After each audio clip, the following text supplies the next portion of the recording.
Hello everyone and welcome to a very special episode of the Mark and Me podcast. As always, I'm your host Mark. Now, as you may have seen on all my socials over the last few days, I was at the incredible 2000trees festival. One of my highlights every year, with an amazing lineup, the best atmosphere, and for me the most family friendly festival there is out there.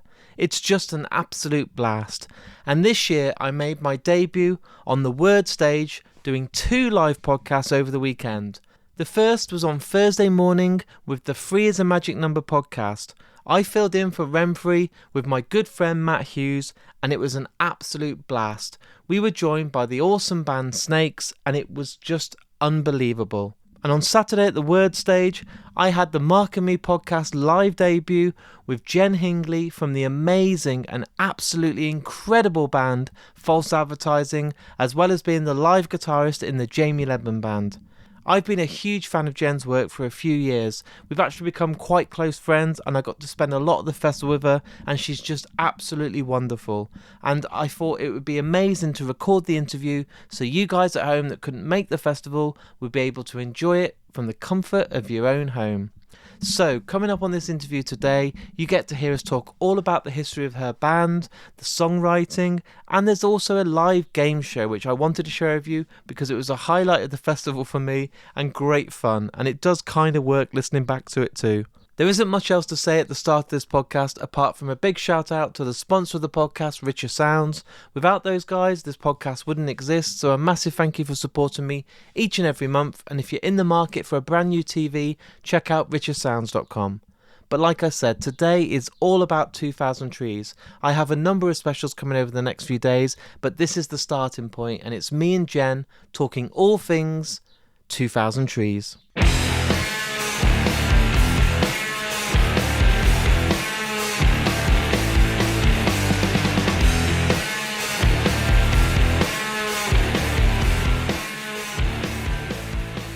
Good morning, 2000trees.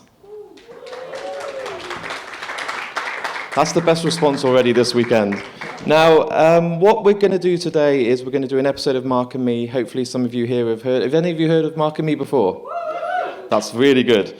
What we're going to do is we're going to record this, okay? So it's going to go on Spotify and Apple Podcasts and Amazon and all these different channels. So what I want to do is make loads of noise. So when anyone asks me how the set went, I will say there was probably about 6,000-7,000 people.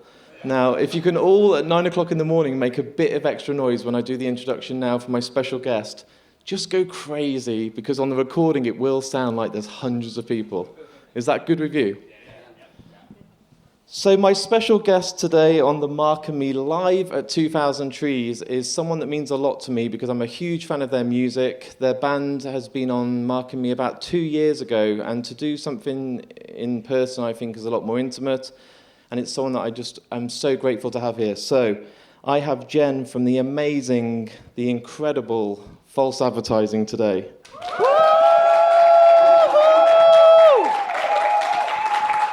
Hey Jen. You guys are really good. Jen, how are you doing? Yeah, I'm good, thank you. I think we should sit down so it's not awkward for the whole interview. Yeah.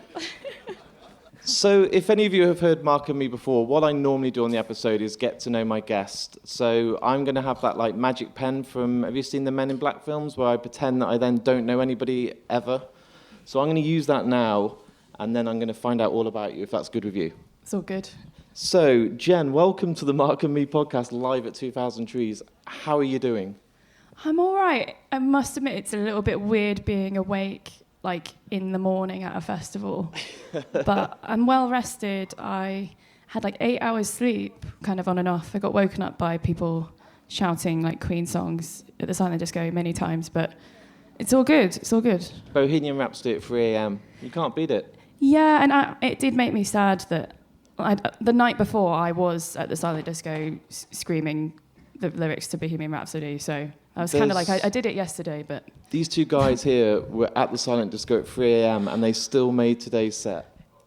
That's pretty fucking awesome. Good on you. Thank you. I wish I had that. It was you. Yes, it was.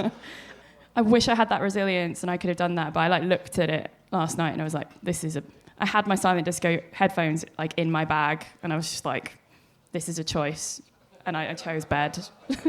Literally after rival schools last night, I felt like your dad going, don't have any more drinks. You had a cocktail in your hand, and I was like, we're on tomorrow at 9 a.m. You've got one choice now, this drink or some water. And it was so good. I felt so proud. You're like, here's the water, I'm going now. Thank you.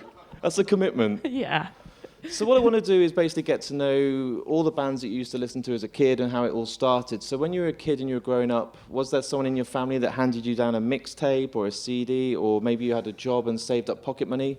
But what was that first album that kind of made you fall in love with music?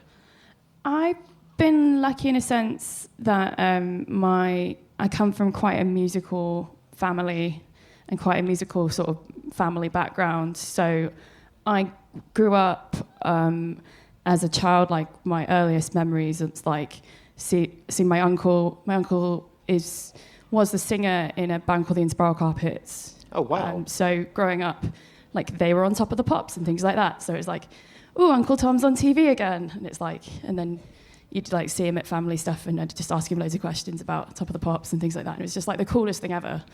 So I always kind of grew up, and my dad is like, he's always been playing in bands, like just continuously, collects guitars. So our house was always just full of music stuff. So yeah, I suppose there was the background of that going on. I was always very encouraged to play music from like tiny age. So that was all kind of going on. But then as you kind of grow up, you start to you get to an age where you maybe start like resenting the things that your parents encourage you to do a little bit, like you get a little bit rebellious, I guess. So I sort of found that, I guess, growing up, I loved things like, we always listened to stuff in the car, like Michael Jackson, like Bjork was a big one that we listened to a lot, like Supergrass, even like Oasis and things like that. Like, loved listening to music in the car. Like, I have like the fondest nostalgic memories of going on holiday and like listening to these records, and like one of the Now albums as well, things like that. But then I suppose when I got to about 9 or 10, that's the age when I was kind of like, obviously like made a lot of friends, grew up in this cul-de-sac in Didcot in Oxfordshire, and have friends who lived down our road, and we'd like go and play Nintendo 64 around each other's houses, and then found out, like, got introduced to bands like Blink-182, and like it was like the new metal era, I guess, as well. So bands like Linkin Park but the thing that I just borrowed a bunch of CDs from my next door neighbor, Django, at one point when I was about 10. And the one CD that kind of really stuck with me was The Colour and the Shape by the Foo Fighters. And I remember, it's an absolute masterpiece. Yeah. So I was like finding my way, and I knew I liked these bands. But then I found that, and I was like, this is the album. So that was like the moment where I like found my favorite album, I guess, which I still love today. Live music was the moment that it changed for me. I remember going to my first gig and the hairs on my neck were sticking up and my rib cage was shaking from the bass. And I was really lucky. Most people, when they go to their first gig, they're like, it was Steps with my sister and stuff like this, and it's not cool. But I was very lucky. I got to see Green Day on their Dookie tour. So I'm showing my age now. But I saw them at like Wolverhampton Wolfram, which is a tiny little venue. And I couldn't believe that there was only Billy Joe Armstrong playing guitar and singing. I kept looking like there must be another guitar on this stage because it's just so good. But what was it that you remember as your first proper gig? And if it's embarrassing, please, let's be honest here. I've got two. I mean, I went to Truck Festival in Oxfordshire back when it was tiny, was essentially my local festival. But the first time I went to it was, again, maybe when I was about 10 or 11. And this was in like 2001, 2002 or something. And my uncle was headlining and my dad's band were playing in the barn. So this was like way before it got big and cool and stuff like that. So I still love Truck Festival, but so that was my first festival experience. But then my first ever gig was my uncle's band when I was 14. I was either 13 or 14 at Brixton Academy, so in Spiral Carpets. And that was sold out and we got to go on the tour bus and it was amazing. So that was good. But then about 2 months later, I went to see Busted in Oxford. So between those two, I And love the age Busted. difference here. It's like Busted and then Green Day on their debut tour. Oh my God. But if things had gone a different way around, my first gig would have been Busted, but I would have stood behind that. I mean, they're a great band, so... So were you this person at school that grew up then in music lessons, wanting to form a band? Did you do the whole Battle of the Bands thing as a kid, or were you later on in life kind of at college thinking, now I want to start like playing music myself? So I always played music. I started playing violin when I was like 5, because my dad was like, you will play an instrument. And I loved violin, it was great. But all through my life, I was kind of slightly, I mean, I wouldn't say I was made to go to like music school on a Saturday, but I was essentially made to go to music school on a Saturday. So all my weekends were just like, and then I started going to brass band on Sundays, and I was just like, this is too much. I refound my childhood diary from when I was like 11 the other day, because we were like clearing out my dad's house, and it's like, it's literally like every weekend it's like, I got made to go to music school today, it was rubbish, but we got to go to McDonald's. And it's just stuff like that. It's like a report of everything I did. And I'm just like, yeah. But I must have got quite a lot out of it, I guess. Did you report in that diary which McDonald's Happy Meal toy you get? Because they used to be really good like 10, 15 years ago. Now they're rubbish. But were you like, this week I got an incredible like mask toy? I think so. Because, yeah, sometimes I'd be like, we got some Pokemon. Like, I literally... Because we like clean out everything. I didn't throw everything away, but I was trying to like sort out all of my childhood stuff, which has been in the loft for like... I thought my parents like got rid of it all when I went to uni, but no, all of my childhood stuff is still there. All my school stuff, even all the Happy Meal toys are still there. They're worth loads. If you get on eBay, you don't need to do this whole band malarkey. Just sell the lot, and you'll never have to do it again. Like Beanie Babies. There's like these South Park toys that I was looking up, and one of them is like limited edition, and it's worth loads of money. But anyway, so yeah, I need to go back and like do a big cast. eBay session. Yeah. But yeah, so it did say a few things like that in it, and I actually found the toys as well. I was like, wow. But yeah, it's mainly like Beanie Baby toys and things like that. It's weird how you rebel, because my parents were like, you need to do a musical instrument. I'm like, I don't want to. And they're like, honestly, at school you need to do one. And I was like, okay, I'll do one. The recorder. Like, did any of you learn the recorder at school? Like, yep. This will definitely be used in life later on. Have you ever seen anyone after the age of 12 play a recorder? Probably not, actually. Exactly. It's a waste of time. Like algebra. There's things you don't need to carry on with you in life. For sure. Yeah, I agree. So when did False Advertising start? Because you've had the same lineup, haven't you, since you started? Yeah, so it started... I mean, you asked before whether I was in a band at school and things like that. So I wasn't in a band at school or anything like that. I always knew that I wanted to be in a band, I guess, ultimately. But I started kind of...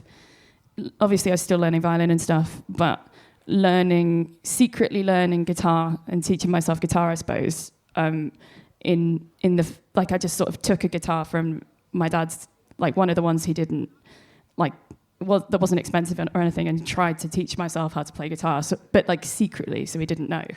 So I sort of did that over many years. So I got to a point where I could kind of play guitar, but that didn't really happen, I guess, until I was like at the age when I went to uni, kind of 18 and stuff like that. So I took a guitar with me to Manchester, but I didn't actually... I did meet Chris, who's in my band, pretty much straight away when I moved to Manchester, because we sort of met through mutual friends, but we didn't actually end up forming the band. So I moved when I was 18, and then we started playing in bands together when I was 24, so it took quite a long time. And he was playing in loads of bands all the time, and then I kind of eventually kind of got the guts to go and play open mic nights by myself acoustically. But then we ended up forming an open mic duo where we did covers. Nice. And then from that, we ended up forming a band with Josh and another drummer originally, which we called Blue Dot Money for some reason, don't even know. And we played 3 gigs, and then there was like a big band breakup kind of thing. Musical differences. There was like a Weatherspoons meeting where the drummer was wow. like, it's me or Josh, like literally. And then, but for all these reasons. And then Chris and I were just like, we're going to form another band. And we just walked off. Wow. It was really bad. In a Weatherspoons. Yeah. So we did form a new band, as in it was just us writing demos for ages, and then we got a rehearsal space, and it was us playing, Chris and I playing drums and guitar and singing and swapping places. So we started our band, we were always swap places between drums and guitar. But we were doing that, rehearsing and like writing for about a year, and then we were like, we really need a bass guitarist, so we just like rang up Josh, and he came straight back. So was he still in Weatherspoons at the time, still crying into a was glass of Coke? He was. No, not really. He got over it pretty quickly, I think, because we'd only played 3 gigs. It wasn't a big deal. But yeah, so then we started that band, and then we've been together ever since. So that was about 10 years ago. It feels like quite a while since your last album was out. Is it just like 18 months, maybe 2 years now? Came out in November 2019. It's been quite a while. That long? Wow. Yeah. And I kind of want to kind of delve deep and find out what's going on behind the scenes, because we'll talk about Jamie Lemon and what you've been doing over the last 12 months, but have you kind of put a stop to false advertising at the moment, or is it on like a hiatus, or are you secretly recording something that we all now will get revealed here as an exclusive?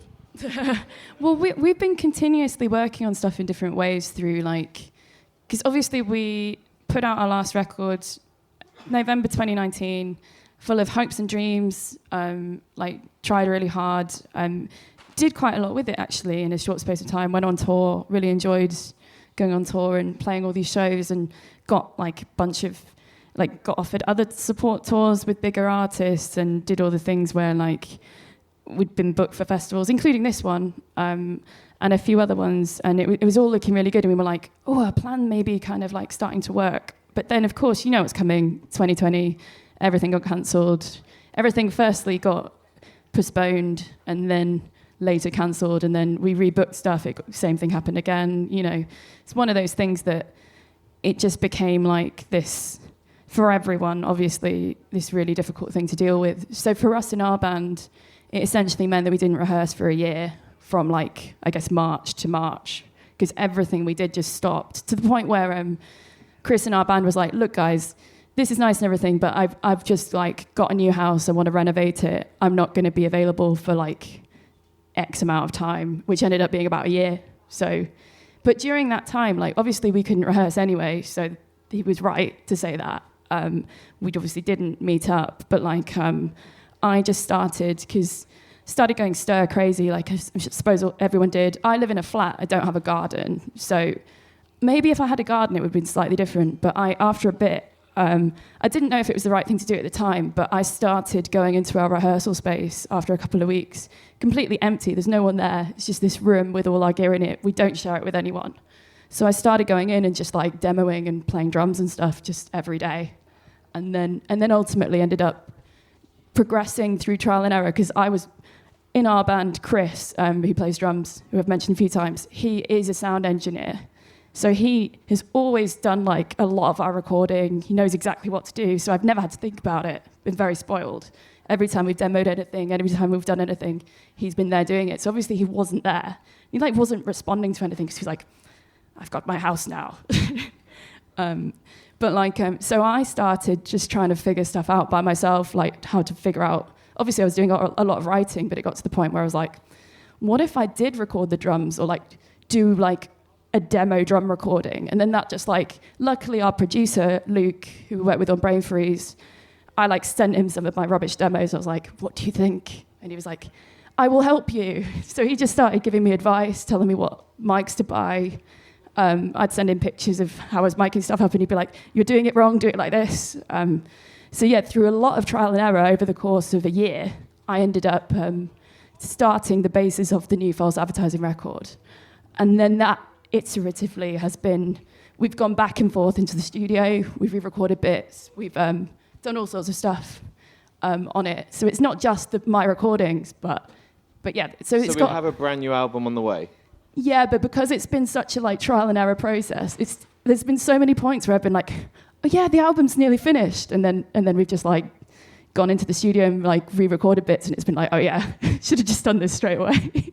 Have you got a rough kind of point in your head where you're telling yourself, we need to get it done by Christmas, or we want to get it done so we can tour next year, or? We're booking it in for mastering really soon, so we'll know when we know when it's going to be mastered by, then we'll be able to plan everything. So yeah, we're nearly there. But yeah, I still don't have any dates attached to it, but hopefully by the end of this year, hopefully, fingers crossed, we'll see.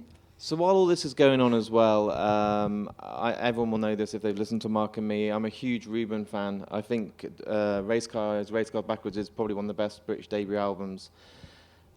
You then got this call, or how did it happen that Jamie Lemon asked you to kind of join his live touring band? Because I've had a flashback now that when you did come on the podcast, we talked about our love for Reuben, and it was insane then when I saw this announcement. You must have been like fangirling like crazy knowing that you get to play these songs that you absolutely love.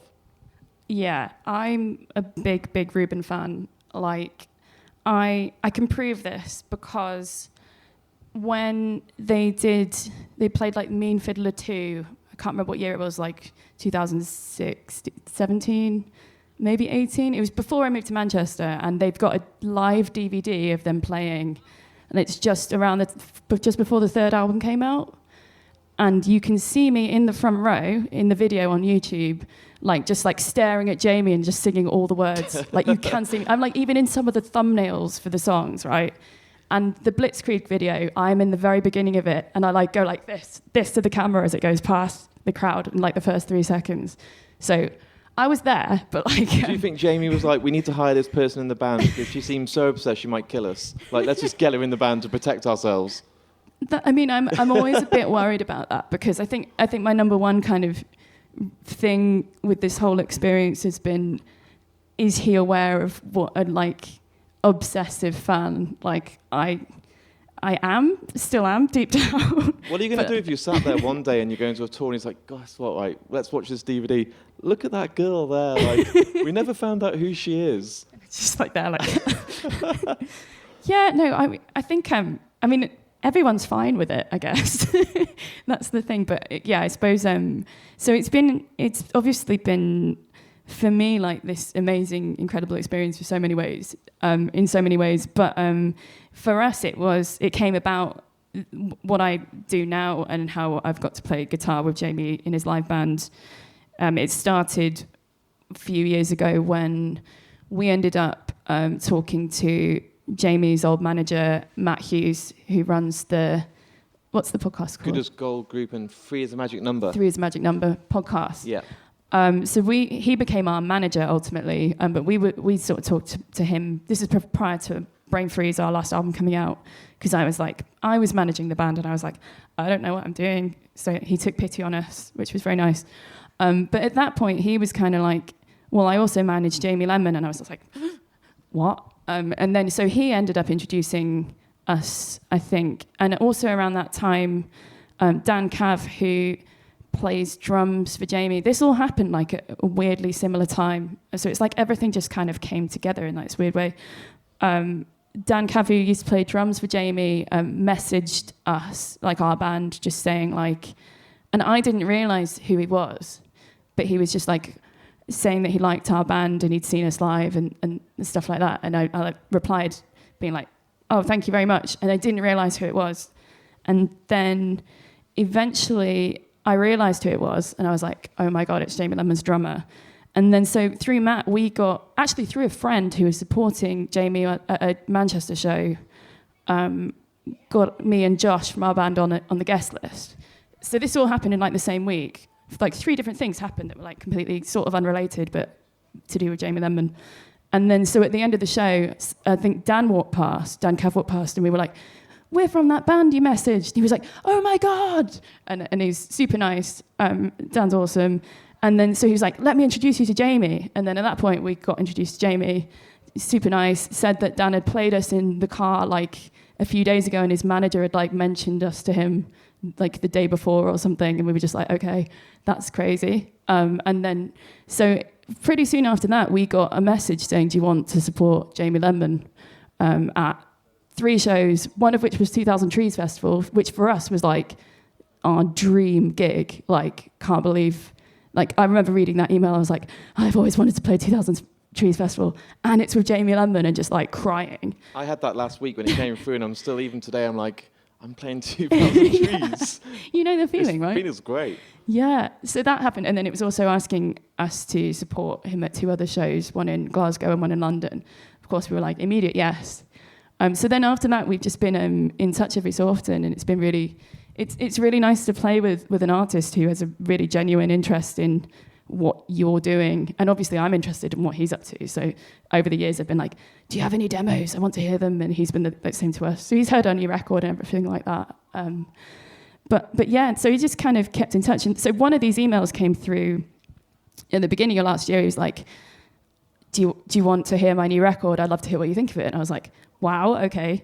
So I listened to it. I was like, and it was The Atheist. I was like, this is amazing. And for me, it's like super melodic, and I love that heavy stuff too. But for me, it was just like, to be really honest, like this is my I'm not saying it's like your best record necessarily, but it's like the vibe of this is totally up my street. I think it's awesome, and obviously brilliant songs, but like and very intricate guitar stuff. But like, and then a few weeks later, he was like, well, right, okay, so I'm forming a band. I need a lead guitarist. The only show we've got booked so far is Download Festival. Do you want to join my band? And I was like, oh, at first I didn't say yes straight away. I was like, do you mind if I have like a day just to like listen to it with this in mind and just think through what's going to be involved? Because I'd heard the record, obviously, and I was like, there's guitar solos on this record. And I play guitar, but I've never done a guitar solo that's not just like, and just like octaves and like weird sounds. And this actually has like vibrato in it and stuff. So I thought about it, and we had about 2 months before Download, because obviously he was like, this is what it would involve. We're going to have to rehearse. I live in Manchester. Everyone else lives down south. So it was going to be like an actual thing. Couldn't just like turn up on the day. And then, so I ultimately said yes. But I did think about it very carefully before I did. And then I just practiced every day for hours. And then, and obviously I had to work out the parts, learn the songs, go and rehearse a couple of times down in like Surrey. And then, yeah, we did Download, and it was amazing. And then after that, I got asked if I wanted to do more gigs. So I know that it was like an audition, essentially. What an audition, though, Download. If you have a bad audition, quite a few thousand people. I know, it could have gone so wrong. Do you remember it, or were you just too involved? Does it feel like a dream? Does it feel like it didn't really happen because you were just nervous getting on stage, playing Reuben songs that you've listened to all your life? Was it just a bit too surreal that you kind of, a few days later, were like, I just did that gig? It was a lot to deal with, but I had enough time to prepare, really, because I sort of broke it down into like milestones. So I knew like when the first rehearsal was. I knew like when I had to finish working out the tracks, and like, so I kind of went through it and listened to all the songs, wrote. I sort of did it quite meticulously because I can't read guitar tabs at all. Well, I probably could learn, but I was like, I just always played by ear. So I just like went through every song, tried to figure out what the lead guitar part was, recorded over the song what I thought the guitar part was, sent that, and the backing vocals, sent that back to Jamie. He listened to them and was like, yeah, this is close enough. Or he'd be like, what are you doing? This is wrong. So through a bit of that, we got to a point where we pretty much had all the part. Like I knew everything I needed to learn. And then so I obviously learned and practiced it. And then we'd have a rehearsal, and then I'd have to change loads of bits. And so through that process, but over a couple of months, like by like the first month, I'd got it all sorted, and I was just drilling everything in pretty much. So I had enough time to prepare for it, really. And I was rehearsing continuously because false advertising weren't doing that much. So it's like I could carve out time to really focus on it. And so it was a big deal, and I was really nervous when we got to Download. But I'm used to playing gigs where it's just 3 people. We just turn up and kind of wing it. We don't have a sound engineer. Don't have a driver. Sort out all our own stuff, you know. Like so I'm used to. This must feel like a trip down memory lane. But like Jamie has crew. He has a sound engineer. He has all people. Professional. He has like a van. You know, it's not like everything crammed into a car and we're just like trying to like borrow people's backline and stuff. It's like a proper thing. So that was a nice surprise for me in that, like, I kind of got to the stage and like Rob, who's often Jamie's guitar tech, had like set up all my pedal board for me without me even asking. I was like, I'm pretty sure you're not my guitar tech and you just did that with the goodness of your heart, but thank you, that's like saved me so much stress. So it was like the little things like that made it so much easier. And it was like, so all I really had to worry about was playing the stuff, you know. But yeah, so everyone made it so easy. And yeah, I mean, I'm sure I've played those songs better now. I've done them many, many times. Like, we've been on tour. We've probably done about, don't know, 30 shows or something like that. But yeah, no, it was one of those things where like after it happened, because we were at Download Festival as well, which is like a dream in itself. Like I've always wanted to play Download, and like we were backstage and got to go side of the main stage and stuff like that. And it was just like, if I'd have just gone there and had that experience without playing, it would have been like an amazing experience just anyway. So then the it was cherry on top is we've also got ourselves on the bill this weekend. yeah, but like after we played the show and everyone was like this and like said it went well, I think I was just like, it was like this whole like day just like opened up into like the best day ever, I guess. So now we're sat here, we're hours away from you playing at the Forest stage later on today. Forest You're stage. playing the Atheists in its entirety. We are. Be honest, are you nervous? Do you sit here now thinking, because it's gone further up, you started on the smaller stages, you've gone up again, and you're like the headliner on that stage tonight. You know it's going to be busy, and are you kind of just like, yeah, I've done 30 gigs now, I can do this, or are you like, oh my God? I'm a bit of both. I think I've got the kind of, not to kind of make a Jamie Lemon joke, but I've got the muscle memory of doing all the songs we're going to play like quite comfortably. We the tour we just did, which I don't know, was like 9 dates, I think. We played The Atheist in full every night, and then we played like the same amount of songs again every night from Jamie's back catalogue from both Reuben and his other albums. So it's like, as a sort of 3-piece band, we've become, like at that, we just became like really like tour fit, I guess. So everything, you as a performer, you kind of get, like you can kind of do everything without thinking. So then you're sort of thinking, how can I kind of perform better, or how can I kind of adjust to the things that happen that you don't expect to happen and things like that. So you're already at this point where you're more relaxed about it in a way by default, but then you're always thinking about other stuff. And then sometimes things go wrong. But like, so there's still that kind of, that wasn't that long ago, so there's still that underlying kind of comfortness that I feel that when I've been practicing it, I felt like I don't need to, well, hopefully I'm not being too complacent, but so I'm looking forward to it in that way. But then part of me is also like, I've been at a festival for 3 days. Is this the best choice? So, but it's okay, I'm well rested, it's fine. Are you all It's gonna coming be to right. see the set later on today with Jamie Lemon? That's good. It's going to be great. And everyone else is like, they're coming today, they're all really fresh. So It's great. I won't like fall asleep or anything, it'll be all right. What I want to do now, because I feel like we've talked quite a lot, I want to save your voice for tonight, is a random live podcast game show. Does everyone like the sound of kind of getting up and doing something a bit active? Is that good with you guys? Remember, it's being recorded. Is that good with you guys? Yeah! And we've got prizes. Everyone loves prizes. So what we're going to do is we've got limited edition Mark and Me stickers. It's being recorded. We've got Mark and Me limited stickers. And we've got some really cool badges from Digital Suicide. And do people like the film True Romance? We've got some cool badges from there. Random as hell prizes. Not that I've just found these yesterday morning. So there's some really cool stuff. But what I'm going to do is I'm going to stand up and play a theme tune from a classic TV show. And once it's finished, the first person to put their hand up, and if they get it right, wins a badge and a limited edition sticker. Does that sound pretty entertaining? Yes, I'm glad. And it took me a long time to edit these clips. Is it once the track is finished, they've got to put their hands up? For editing purposes. Okay, so don't put your hand up until it's finished. Yeah, Otherwise it'll be a nightmare to edit. Cool. So, clip 1, and I hope this comes across through the PA quite well. You'll hear that?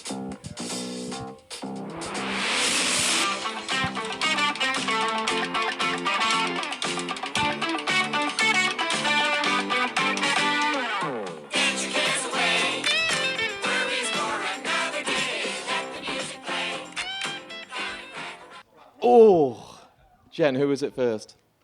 Guy in the middle? It's you. Fraggle Rock is correct. Everyone give him a round of applause.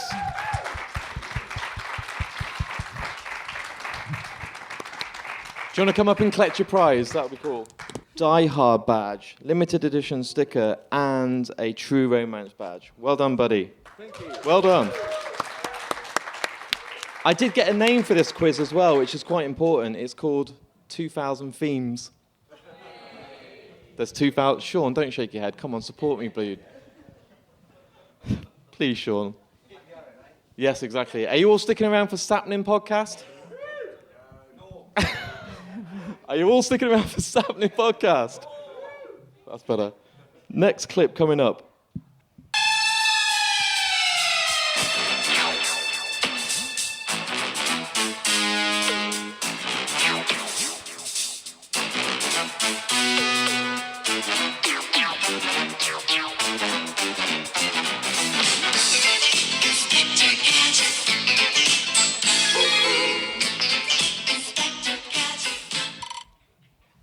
Oh, Jen, who are you saying? It was so close, by the way. Who are we saying? Yeah, you, sorry. In the Ramones t-shirt? Ramones. Incredible. Is it me or is the old TV shows got the best themes? Everyone give me a round of applause.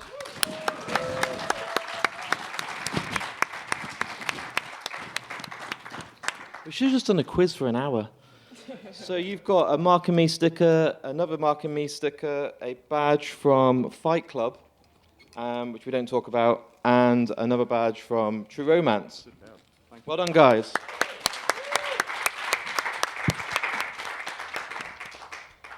Number 3.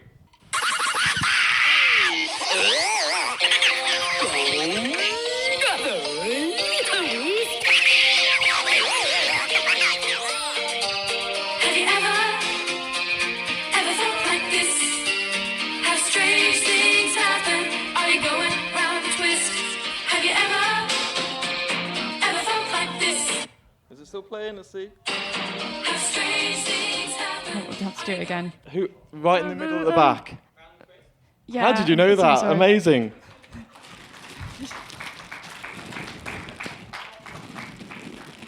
You get this as a cool badge. Look at this. Kill Bill. Well done, buddy.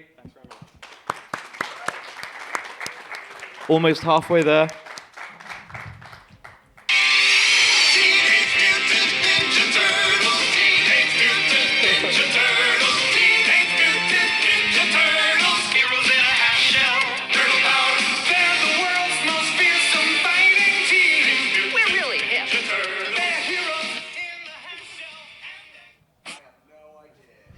It's a tough one. He's got it. Incredible work. Well done. He's a genius. He gets a Dawn of the Dead badge. Look at this. That's awesome. Thank you, dude. Well done. Check him out. He's got a Silent Bob tattoo. Awesome. Round of applause for him.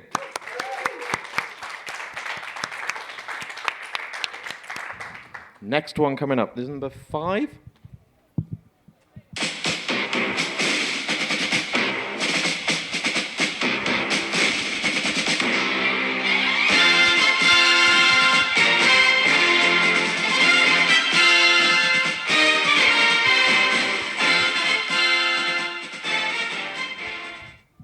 Does anyone ever think of the Spaced episode when they hear that, with Mike going to the rave, or has no one ever seen that show? Awesome. Matt Hughes, have you got your hand up? Yeah, he was first as well. What is it? Well done, my friend.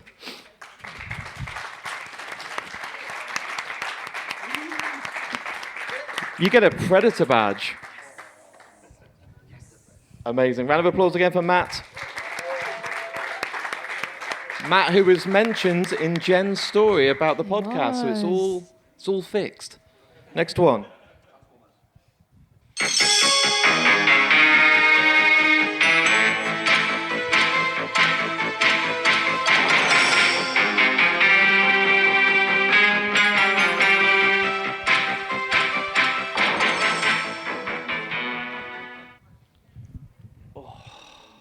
The lady with the pink hair. The girl with pink hair at the back. Incredible. Yes.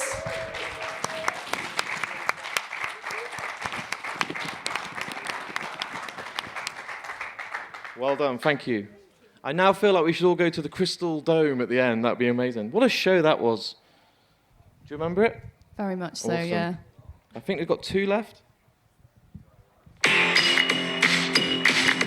Life is like a hurricane here in Duckburg. Race cars, lasers, airplanes. It's a Duckburg. Might solve the mystery or rewrite history. Every day they're out there making Duckburg. That's a great Yes. DuckTales, well done, my friend. Woo.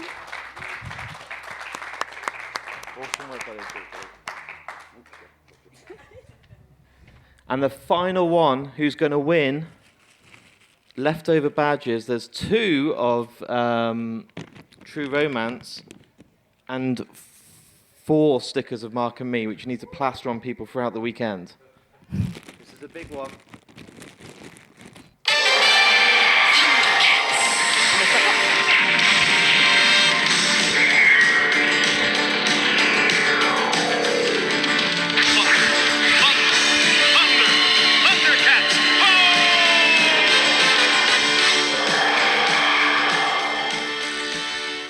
My mind's gone blank on that one.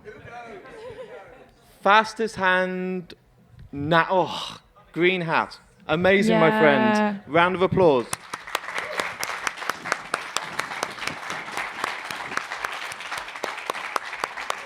Well done. What I do on the podcast, if you've ever heard before, is I always end it with a song that's chosen by the guest that's been on. So I've done nearly 280 episodes, and every single person that's ever come on chooses the final piece of music. Now, I'm going to really throw you in at the deep end here and not prepare you. But because this is being recorded, and I'll release it in a couple of days' time, I want it to be like a normal episode. So what I normally do is ask the guest, is there a song that means a lot to you personally, that maybe when you grew up had an effect on you, or just something that when I ask the question comes to your head and your heart before any other song? What will happen, this will all be edited, and it'll be the last song that plays out on this special. But what I try and do without complicating it, because anyone in the band is already thinking 10,000 songs, then down to 1,000, is what is the first one that came to your heart when I just literally asked you the question? February Stars by Foo Fighters. That's a hell of a beautiful song.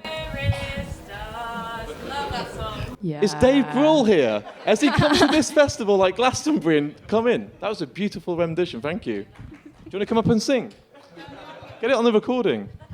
And what I like is the reason behind the song. It's just, it's like, it just meant a lot to me, I suppose. Just connected with me, I suppose, when I was finding, it's like one of those things where it's like your first favourite song that you find, I guess. So yeah, it means a lot to me for that reason. It's a beautiful one to get to play out. We've got literally a couple of minutes left. Has anyone got any questions, or would anyone like to ask anything at all? If not, do not worry. We can then finish earlier and get Sapnin up here earlier. No, he's not coming on till 10. Okay, so has anyone got any questions? Yes, hand up. Brilliant. Do you want to come forward?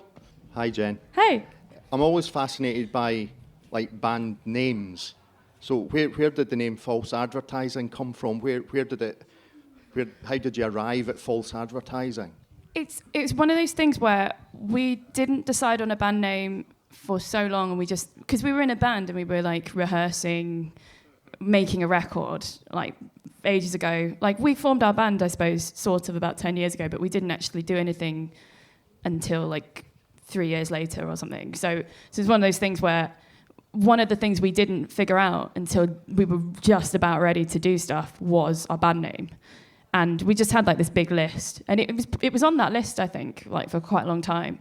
But I think there's a field music song that I really liked at the time where I've forgotten what it's called, but like one of the lyrics is about false advertising in it. So that I kept thinking of that, and also it's awful, but I kept walking past at one of the bars near where I live had one of those signs on it where it's like free beer, topless bartenders, and false advertising kind of thing, which people send to us a lot now, that same sort of meme, which is great. The rain has finally come. Wow. And I think it's just a phrase that just stuck for some reason. Like I was clearing out my dad's house, or helping to clear out my dad's house the other day, and in one of my old, because I kept everything for some reason, my old kind of like year planners where you've got like at school like everything that you do and all the homework you've got to do. It's like write about false advertising is on one page. You know, it's just like one of those phrases that's just always held true, I suppose. And then I suppose it gave us, we've felt like, I mean, Chris in our band writes a lot about a lot more political sort of themes generally, and he really liked it for that reason. So it just sort of seemed to work. Cool, thank you. So what I want to do today is create history at this festival. This is a big one. So it's important to me that I've got my wife here today. Everyone say hello to Leah. Hey. Thank you. And I brought my two beautiful dogs, and I thought if the set goes really bad today and literally no one turns up and I don't know what I'm going to do, everybody loves a dog. So if I bring up a dog on stage, everyone will be like, that's awesome. But this festival, I don't believe in history, has had a dog on stage. It's not like Download where they bring out this big fluffy dog. So what I'm going to do is bring my dog onto stage, and it will now be officially the first dog in the history of 2000 Trees to go on stage and perform, which I think is going to be awesome. So let me just get my good, beautiful little girl, Billy. And I want you all to say hello to Billy, and if we can get some photos for this would be good because I want to see it. So this is Florence, everybody. So everyone say hello. Hi. And this is Billy. So if everyone could say hello to Billy. Hi, Billy. Thank you, everyone, for coming this morning. I know it's early. I know some of you have been to silent discos or are still tripping your tits off or whatever you're doing. But thank you so much for coming to this. This has been an amazing moment. It's being recorded. A huge, please, round of applause for Jen. What a legend.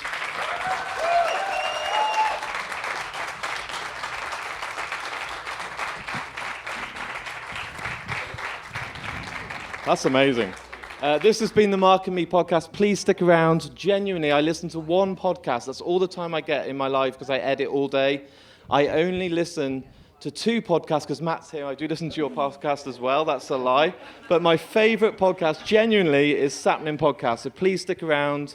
Sean and Morgan are absolute legends. My favorite podcast out there. Please stick around. But let's make some absolute huge noise for this set today. Florence, Billy, me, Jen, Mark and Me podcast.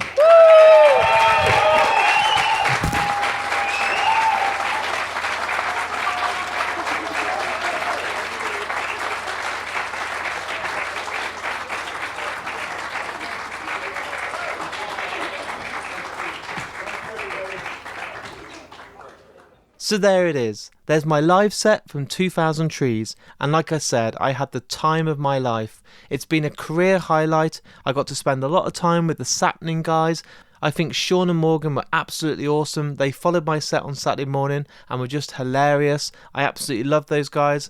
I got to spend a lot of time with some good close friends over the weekend as well. So a massive shout out to the guys at Good as Gold Group. Without those guys, honestly, this podcast wouldn't be where it is. Also to Emma from the awesome Public City. You are just an absolute legend. And honestly, I just got to see loads of good friends that if I listed them, it would take most of this podcast. But I do want to give a big shout out to my good friend Harley Mumford, who came along, assisted me, and was just an absolute awesome person to spend the weekend with. And as you heard, my wife got to see the set, and so did Florence and Billy. So it was all around just one of the best and most perfect weekends for me that I could ever dream of. I will be back, honestly, before you even know it, with another special. I was so busy all weekend and I recorded so many interviews, so this week is going to be hectic with probably a new episode every day. It really is that busy. But all I ask in the meantime, if you've enjoyed today's episode, is please give any of my social media channels a follow on Facebook, Twitter or Instagram, and share this episode. It costs nothing to do, and all the links are on markandme.com. If you just hit that retweet button or share it on Facebook, it really goes a long way. And I do also have a Patreon account, so if you want to say thanks for this special by giving me just a couple of pound back, in return you'll get a badge, you'll get stickers, you'll get an exclusive episode each and every month that's only for people that support me on Patreon, a newsletter, and so much more. And I can't end this episode with giving the biggest thanks to Jen. I absolutely love you, adore you, and thank you so much for joining me. It was a pleasure to have you on, and an absolute honour to share the stage with you, so thank you again. I'll speak to you all in literally 24 hours time with another brand new episode. So until then, look after yourself, take care, and I'll speak to you all very soon.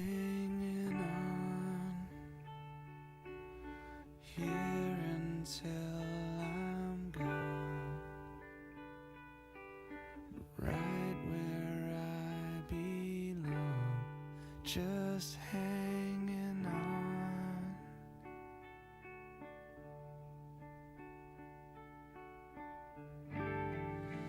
Even though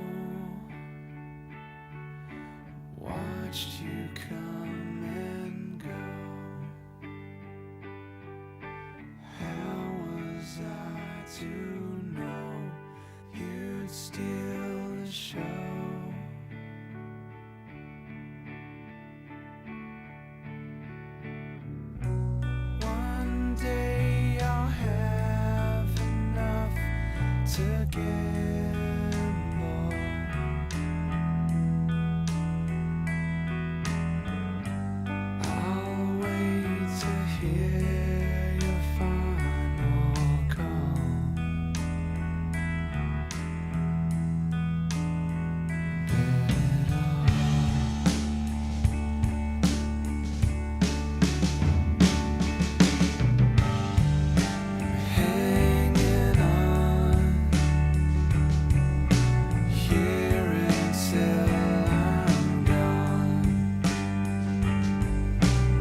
was a